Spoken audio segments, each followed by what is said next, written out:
Hello Internet, it is Hunter from Gaming by Gamers, and today we're going to be checking out some more Easter eggs. Like many of you, I've been replaying some of the classic 3D Mario games, and it got me thinking, what are some of my favorite Easter eggs in that series? So here we are. It is just a YouTube video. Do I really need that big of a reason to make it? Anyways, before we jump into the video, I just want to let everyone know that we now have merch. You can head over to gamingbygamers.com to pick some out. Alright, you know the drill by this point. Sit back, relax, grab a snack, and let's check out some of the coolest Easter eggs in the Mario games. For the first Easter egg on this list, we're going to be looking back at Super Mario 64, one of the most influential games of all time. Once you beat Bowser for the first time and get 16 stars, you can go to the basement and you'll see this little bunny. Most players refer to him as, "Hey you little bastard," and "Quit moving so fast, asshole!" But believe it or not, that isn't his name. His name is never mentioned in-game, but it's Mips the Rabbit. Fun trivia, he was actually the first thing created along with Mario in the development process. But that's not really an Easter egg. No, the Easter egg comes from his name. Mips is in reference to the Mips microprocessor, the instruction set used inside the Nintendo 64.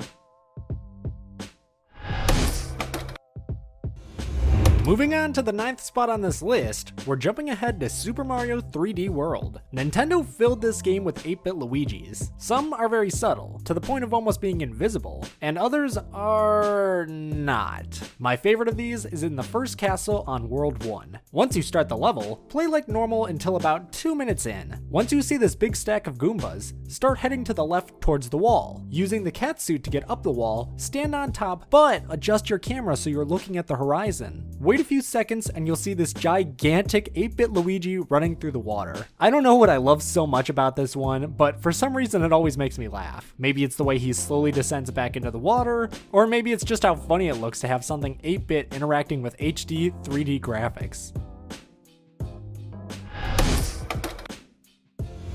Let's head back to Super Mario 64 for the 8th Easter egg on this list. This time we're going to be visiting the penguin on the level Cool Cool Mountain. When you first encounter this guy at the top of the ice slide, you have no idea how much of a rage-inducing, controller-breaking penguin he's about to be. But in order to see this Easter egg, you have to beat him and the rest of the game. Once you beat the game and collect 120 stars, nothing really changes. You get 100 lives and a triple jump from Yoshi. But besides that, the rest of the game stays the same, except for this penguin. If you go back to him once you've collected every single star in the game, he will be huge. He explains he hasn't been on the slide lately and is out of shape. He challenges you to race him again, and it's even harder this time around. You don't get anything for beating him, except for some good old-fashioned anxiety.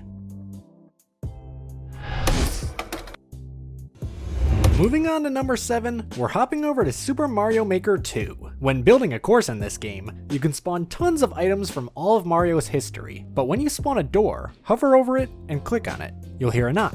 If you do this a few times, you'll hear a knock back. Now, if you keep doing it, a freaky looking Mario will open the door and slam it shut. There are multiple versions of this freaky Mario, and depending on what game you're set to, you can see even more variations of this strange looking guy.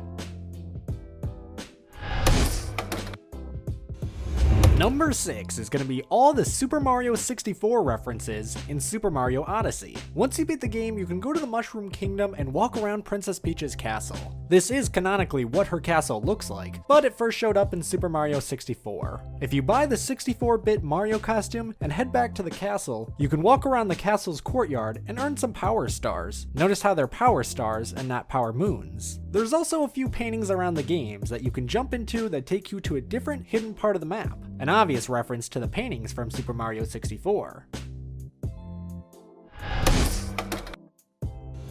Halfway done, let's look at all the dolphin references in Super Mario Sunshine. You might already be confused. I don't remember any dolphin references in Sunshine. Why would that even matter? Well, back in 1999, before the name GameCube was officially announced, Nintendo called it Project Dolphin. Nintendo developers love their in-jokes, so Super Mario Sunshine, the game that put the GameCube on the map, had a few of them. Most notably, the main island you play in is called Island Delfino, which is Italian for dolphin, and this makes sense, seeing as all the signs on the island say Benvenuto, and that is welcome in Italian. The island is also shaped like a dolphin when looking at it from a bird's eye view, and on the island, you can find dolphin statues everywhere. I bet you never noticed that your first time around. For our fourth Easter egg, we're gonna get spooky. That's right, we're talking about the Hell Valley Sky Trees in Super Mario Galaxy. On the level Shiverburn Galaxy in World 5, go into first person and look above the horizon. You can see these strange figures looking at you. It's really creepy, and they don't even look like they belong on the same console as a Mario game. It gets weirder though. No matter where you are in the level or how far you go, they will always be looking at you. You can't interact with them in any way, and no character even mentions them. They are just watching. The common theory is that they're Kodama, spirits that inhabit trees in Japanese folklore. People did hack into the game's files and found the texture name for these creepy things. They are named Hell Valley Sky Trees. This doesn't feel like Mario anymore. Not much else is known about these yet, except the tallest one of these Hell Valley Sky Trees is about 100 times larger than Mario. Before Super Smash Bros. And Mario Kart were bringing the entire Nintendo family together, characters would rarely have any interaction with each other. So the third Easter egg on this list is going to be the Link and Samus cameo in Super Mario RPG. In the game, you can find Link and Samus sleeping in beds during your quest. To see Link, you have to have reached the part where Geno joins your party, then go back to Rose Town and sleep at the inn. Once you wake up, Link will be lying in a bed next to you, and if you try to talk to him, you'll hear a familiar chime. To see Samus, just get the 5th star in the game and head back to the castle in the Mushroom Kingdom. Once there, go to the guest bedroom and you could see Samus sleeping. If you try and talk to her, she will say she is resting up for Mother Brain. The runner-up on this list is going to be the false Bowsers in Super Mario Run. Once you beat Bowser in this game, it's not actually Bowser. Not until the end, at least. But until you get to that, you're actually fighting normal enemies just dressed up as Bowser. This is actually a reference all the way back to the original Super Mario Bros., where if you defeated Bowser with a fireball instead of the axe, an enemy death sprite would show up instead of him. This was actually a mistake from one of the programmers while working on the first boss fight, but the developers loved the idea so much they decided to implement it into the rest of the game. They didn't do this again until Super Mario Run, but this time, you don't have to defeat the fake Bowsers with fireballs in order to see it.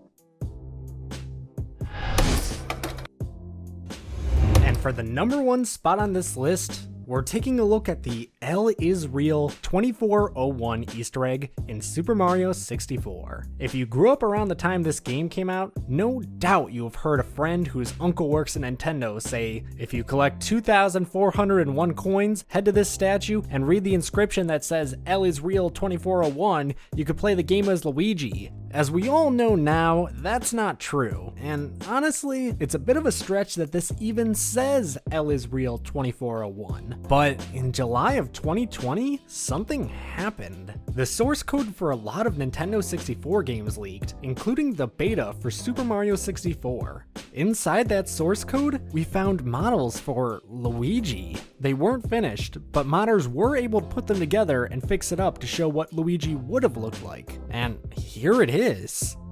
But that's not the Easter egg. Super Mario 64 came out June of 1996. We found out that Luigi was in the game on July 2020, 24 years and 1 month after the release, 2401. Now listen, I don't believe in many conspiracy theories, but if you add those dates together, 2401, that equals 7. Now stay with me on this. But 24 plus 01 equals 25. 7/25, July 25th. That's the exact date we found the Luigi models. What is happening? I don't even know if this is an Easter egg because this is real life. But because of the absolute insanity of it all, I had to put this as the number 1 spot on our Easter egg list. All right, and that's our list. Did we miss anything? Let me know in the comments below if we missed your favorite Easter egg, or you think my list was wrong. If you enjoyed the video, give it a thumbs up. If you want to see more, subscribe, and make sure to hit that little bell right next to the subscribe button to be notified every time we upload. Thank you again so much for watching, and have a great day.